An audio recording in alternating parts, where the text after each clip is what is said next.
Señoras y señores, bienvenidos, muy buenas noches. Esto es al cierre del día de la jornada, los temas relevantes y trascendentes para el debate y el análisis. Muy buenas noches. Don Enrique Quintana, buenas noches. Leo, ¿qué tal? Buenas noches. Muy buenas noches. El día de hoy, ya lo adelantábamos anoche, pero la Casa Blanca confirmó el día de hoy que el presidente Donald Trump firmó la orden, la ejecución para el despliegue de tropas de la Guardia Nacional de los Estados Unidos en la frontera con México. Esto ha provocado un sinnúmero de reacciones, no solamente en círculos políticos de analistas, sino también a nivel gubernamental en torno a las implicaciones de este despliegue militar. Van desde pues la militarización de la frontera hasta una medida que los Estados Unidos dicen solamente pretende respaldar las acciones de la Guardia Fronteriza. Ha habido respuestas claras por parte del gobierno de México. El canciller Videgaray y el gobierno de la República han emitido algunos comunicados en torno a que sostuvieron conversaciones con la secretaria del Interior del gobierno de los Estados Unidos, la señora Kirstjen Nielsen, pues tratando de encontrar algún punto de acuerdo en esta materia. La secretaria Nielsen dijo al gobierno de México que, bueno, pues la decisión de desplegar la Guardia Nacional en la frontera con México obedece, uno, a realizar labores de apoyo al Departamento de Seguridad Interior, dos, no van a aportar armas, esto es importante. No van a aportar armas ni van a realizar funciones de control migratorio o aduanero, es decir, no van a detener o arrestar a migrantes, hipotéticamente. Y tres, se trata de un despliegue de características comparables a las que ya hubo en el pasado.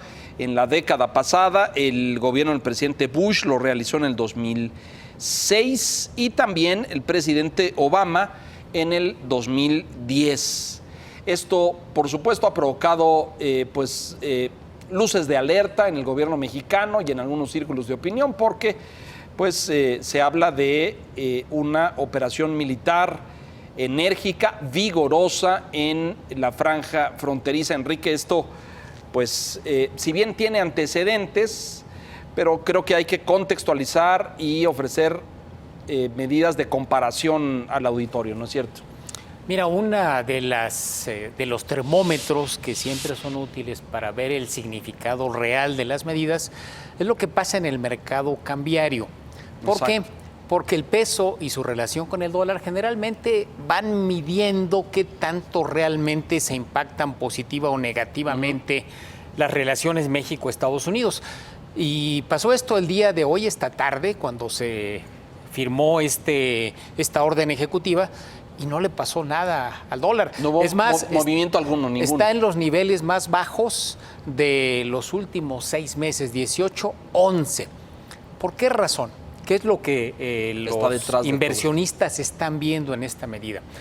Muy probablemente, y esto es una hipótesis que aventuro, no tengo elementos para asegurarlo, muy probablemente esto refuerce la posibilidad de que la próxima semana tengamos el anuncio de un acuerdo del Tratado de Libre Comercio de Norteamérica. ¿Y por qué se conecta una cosa con la otra?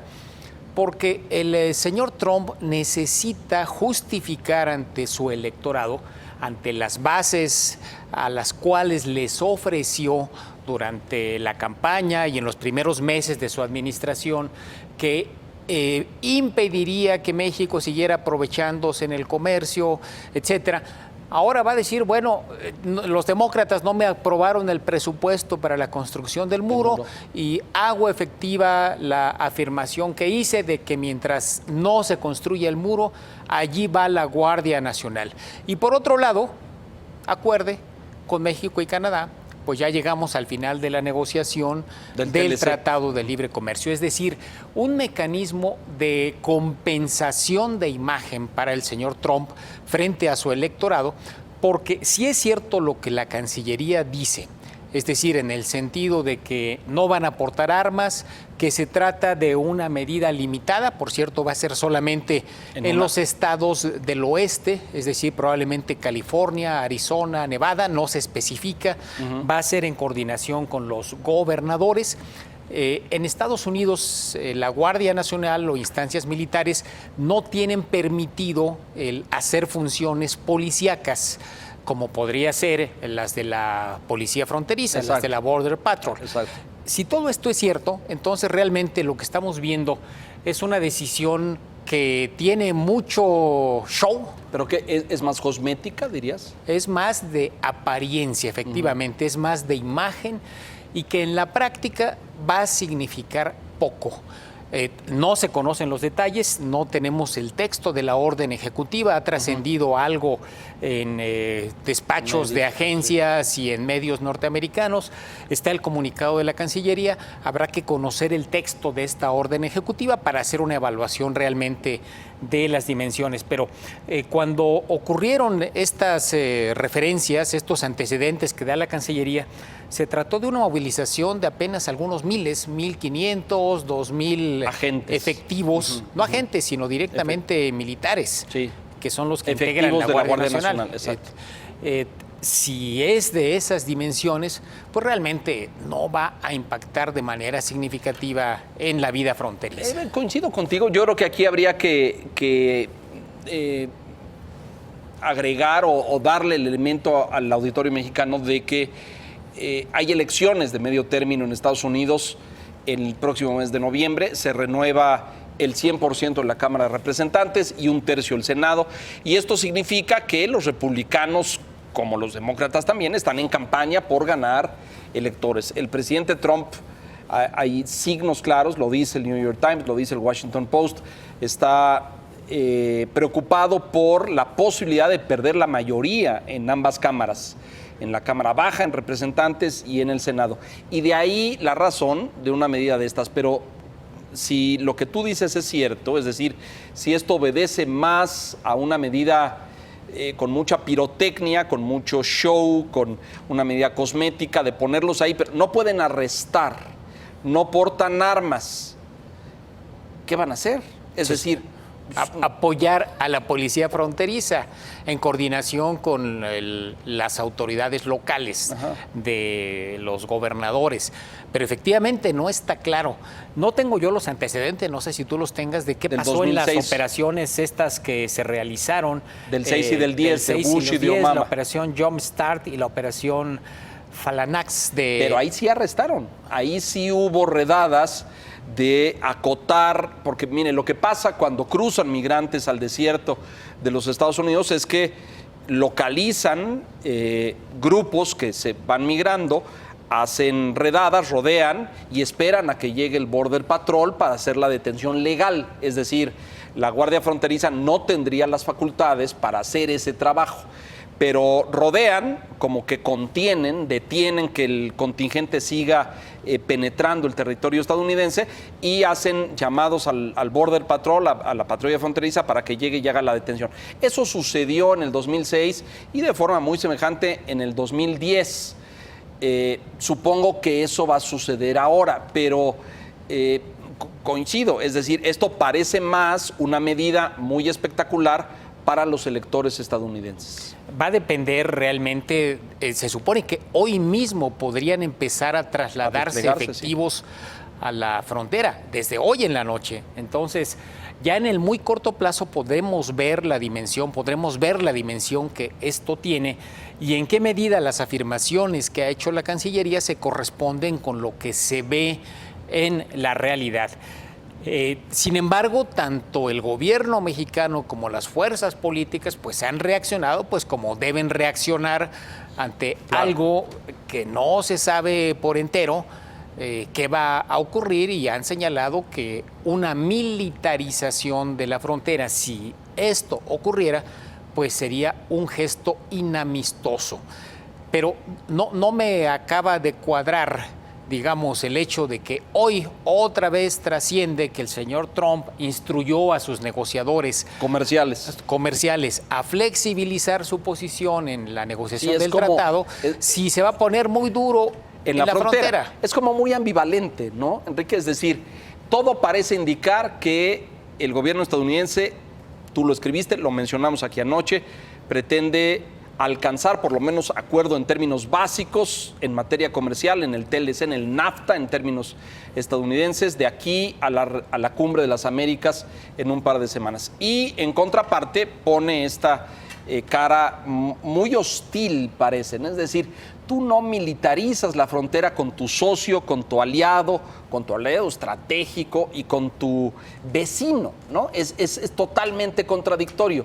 Obedece más a una lógica de política electoral interna, me parece. Pareciera, porque si ese fuera el caso, entonces creo que la posición, incluso en materia comercial del gobierno del señor Trump, sería pónganse lo más duro posibles para que muestre Estados Unidos que está a disgusto con el gobierno mexicano. ¿La respuesta en México te parece sólida, enérgica, vigorosa? Es decir, este comunicado de la Cancillería, esta comunicación entre Luis Videgaray y la secretaria del Interior, lo que le interesa más al gobierno mexicano, y es importante decirlo, es la salvaguarda y la seguridad de los ciudadanos mexicanos que cruzan al otro lado.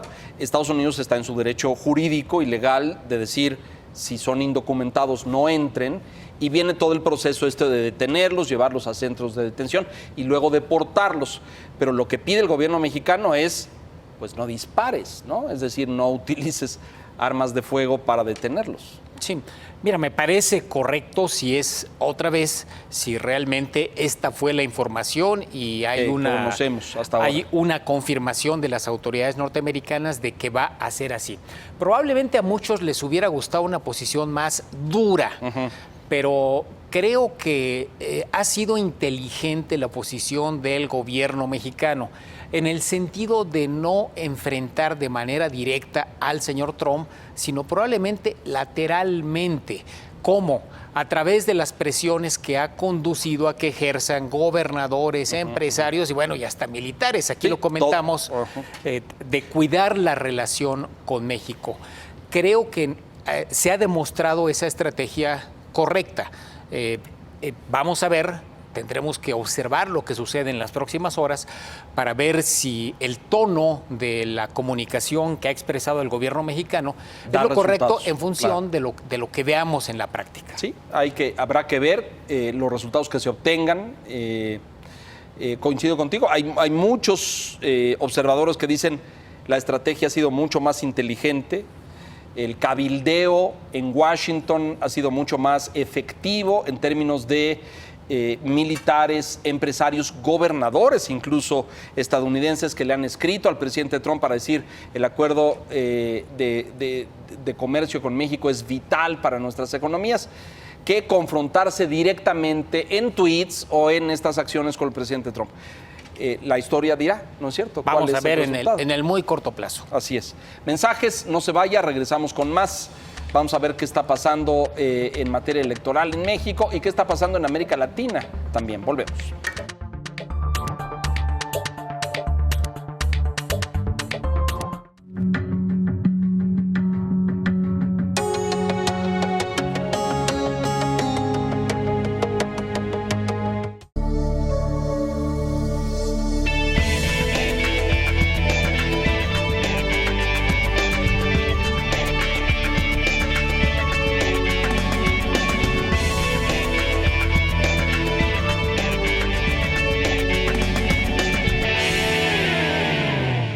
Nación 321.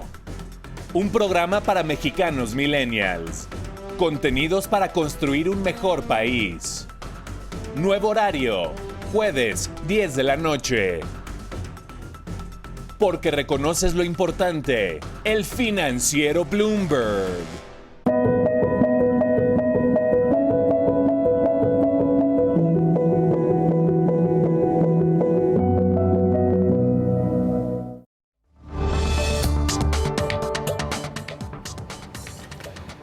El ex gobernador de Nuevo León, el señor Jaime Rodríguez, conocido como el Bronco, este hombre que pretendió una candidatura independiente a la presidencia de la República, hoy está bajo escrutinio, bajo la lupa, porque se revelan datos sobre desvíos de recursos públicos del gobierno de Nuevo León a empresas privadas que financiaron aparentemente su campaña independiente a la presidencia de la República en aras de, pues no solamente conseguir votos, sino movilizar estos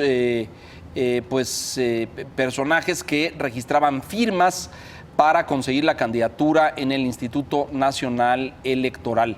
El señor Jaime Rodríguez el Bronco está pretendiendo, y esta es una de las grandes, me parece, temas de debate en el sistema electoral mexicano, ahora regresar a la gubernatura. Hay toda una movilización en Nuevo León, Enrique, y esto es verdaderamente impresionante, para que no regrese como gobernador, para que ya se fue, pretendió ser candidato, no resultó exitosa su apuesta, pues que ahora no regrese al cargo. Y hay toda una movilización de firmas para que no lo consiga.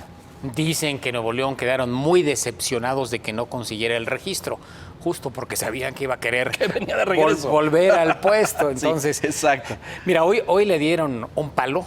El tribunal electoral al negarle el recurso que interpuso pidiendo que se revisara la totalidad de las firmas para tratar de rescatar, le falta 2,000 y cacho. Si consiguiera que el INE, o el INE ya no, ahora el tribunal electoral le validara 2,600, 2,700 firmas, podría ser candidato, alcanzaría el monto que se requiere para ser candidato. El tribunal le dijo no, el INE no está obligado a hacer esa revisión exhaustiva. Él mismo con su equipo había rescatado algunas firmas, cerca de 16,000, no le alcanzaron. Y bueno, tenía la esperanza de que el tribunal le diera luz verde. Todavía tiene otros recursos interpuestos, no es la última palabra. Pero la sensación que hay es que son patadas de ahogado, de que en realidad este arroz ya se coció, está consumado, que el señor no va a ser candidato a la presidencia. Y por lo mismo, pues entonces queda la incógnita si vuelve o no vuelve. Porque pidió licencia. Claro. Entonces, pero el problema, recuerda que él no tiene una fracción en el Congreso es local, correcto, en el porque Congreso se supone de que es Nuevo León. candidato independiente. Es independiente. Y los partidos, pues no lo respaldan. No lo ven con buenos ojos. Pero ahí, o sea, no consiguió la candidatura. Todo indica que así es. Está el tema de si regresa o no a la gubernatura, pero queda pendiente el tema de pues los fondos, ¿no? Es decir, estos dineros que hoy se encienden luces rojas, que se supone desvió de su municipio y luego del gobierno para los operadores que consiguieron las firmas, ¿no? Así es, son pistas diferentes, digamos. Uno es el proceso administrativo electoral, la búsqueda de que se le reconozca como candidato, lo cual todo indica que ya no va a suceder. Ya no obtuvo. Otra pista es la de las acusaciones que eventualmente podría enfrentar en la FEPADE por haber incurrido en delitos electorales, como por ejemplo de mover fondos de fiscales, digamos, de gobierno estatal a través de estos mecanismos de proveedores que eran conocidos suyos desde su época de presidente municipal para financiar el trabajo de recolección de firmas. Y otra pista diferente es el tema de, bueno, si ya todo esto falló, si el Congreso local le va a dar o no permiso para volver a retomar, a estar en su cargo de gobernador. Hay quien dice también que en realidad nunca ha dejado el poder, porque quien se quedó como gobernador sustituto en esta licencia que pidió Jaime Rodríguez es un incondicional. Es Manuel González, que era secretario de gobierno, que también fue político priista por muchos años y desde el principio alguien de los más cercanos a Jaime Rodríguez. Así que, pues no la tiene fácil el Bronco, no la tiene fácil. Me parece que, agregando a esto que dices, yo creo que eres generoso y no la tiene fácil. Yo diría, la tienen todas de perder, porque no logró la candidatura, no veo que el Congreso le apruebe el regreso a la gubernatura. Y veo que le van a abrir una investigación fuerte, enérgica, en el Tribunal Electoral por desvío de fondos para conseguir la candidatura. No vaya a ser que en lugar de la silla se vaya a la sombra. Bueno, por lo menos, yo no sé si llegue a la consignación, pero por lo pronto habrá habrá algunos señalamientos, no sé si acusaciones formales por parte del Tribunal Electoral. Creo que daña profundamente al proceso. Yo no sé si tengamos medido si tiene muchos simpatizantes o no en Nuevo León, pero yo veo a un numeroso segmento de la sociedad neoleonesa que dice que no regrese el señor Rodríguez a la gubernatura, ¿no? Se quedó desencantada, es lo que uno puede observar en la sociedad neoleonesa. Tenían una expectativa de un personaje sin partido, de un cambio de paradigma. Finalmente hay un gobernador independiente en México. Él, si recuerdas, cuando tomó posesión, puso como escenografía la nueva independencia de México. Imagínate, se le pasaron ahí sus expectativas y ahora hay un desencanto profundo y creo que absoluto.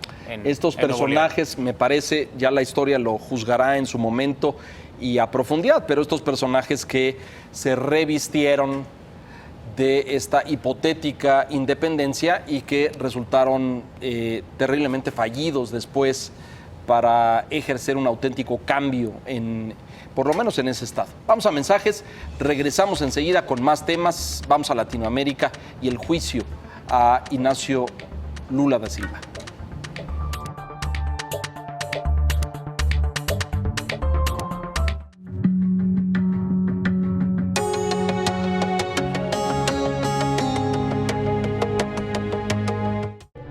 La esencia de este programa es el análisis de las decisiones de cierto personaje político que crea su propio mundo. El Mundo Según, martes 10 de la noche, porque reconoces lo importante, el financiero Bloomberg.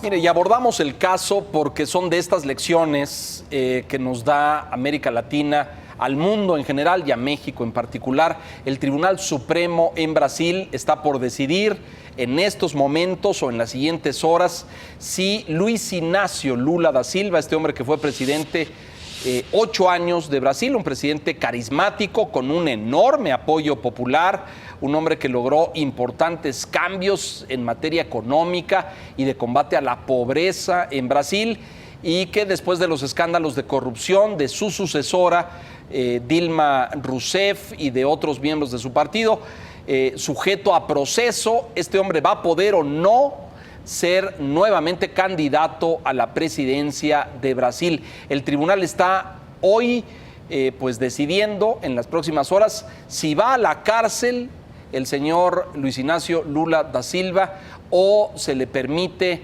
nuevamente ser candidato a la presidencia de su país.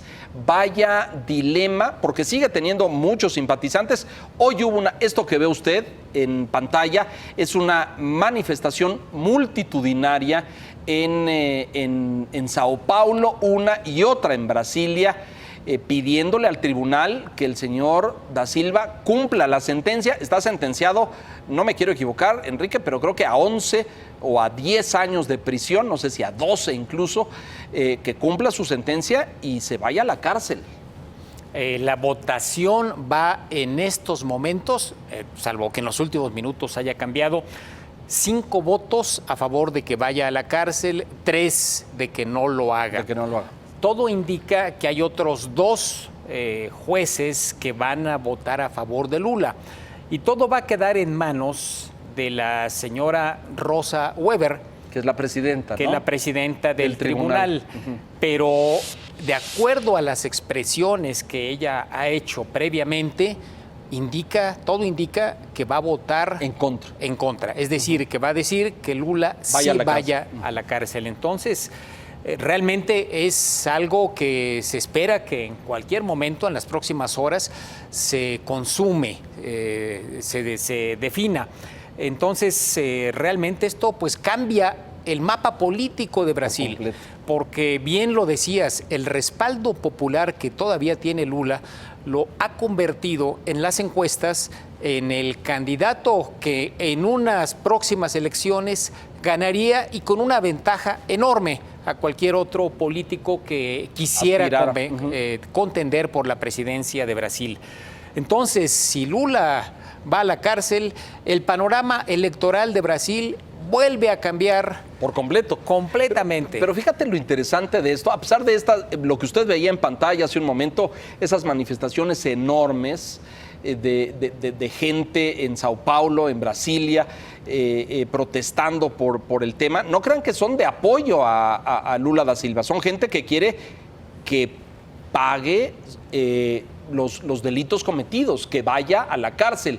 Hay ya jueces y un tribunal que lo ha sentenciado a 9 fueron. 9 en total, qué bueno que me aclaras. 9 años de cárcel por temas de corrupción. El señor Lula da Silva se le acusa no de haber desviado fondos, sino de haber recibido en regalo por concesiones o contratos un departamento de 3 pisos en la bahía de Río de Janeiro, ¿no es cierto? En esta muy